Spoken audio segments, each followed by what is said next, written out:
எல்லா treatment ஆப்ஷன்ஸும் try பண்ணிட்டேன். அப்படி இருந்தும் என்னோட ஓப்பன் போர்ஸ் போகவே மாட்டேங்குதுன்னு ஃபீல் பண்ணிட்டு இருக்கீங்களா?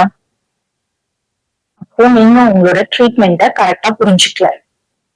நம்மளோட ஸ்கின்ல நிறையவே கிளாண்ட் ஓப்பனிங்ஸ் இருக்கும். அதுவும் நம்மளோட ஃபேஸ்ல இருக்கிற ஆயில் கிளாண்ட் ஓப்பனிங்ஸ் எப்பவுமே ரொம்ப பெருசா தான் இருக்கும்.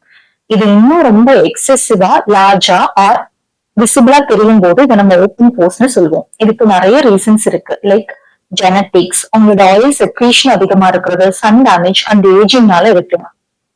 உங்களுக்கு எந்த ரீசன்னால இப்படி ஓப்பன் போர்ஸ் வருதுன்னு கண்டுபிடிச்சு அதுக்கான ரீசனை ட்ரீட் பண்ணும்போது மட்டும்தான் இது சரியாகும்.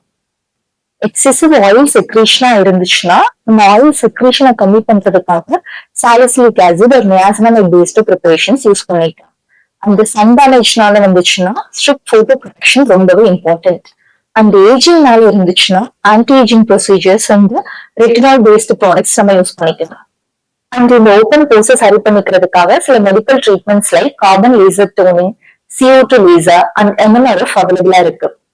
சோ நீங்க ஓப்பன் போர்ஸ்னால ரொம்ப சஃபர் ஆகிக்கிட்டு இருக்கீங்கன்னா உங்களோட டெர்மட்டாலஜிஸ்ட் கிட்ட கன்சல்ட் பண்ணுங்க. அவங்க உங்களுக்கான சரியான ட்ரீட்மெண்ட் ஆப்ஷன்ஸ் எக்ஸ்பிளைன் பண்ணுவாங்க.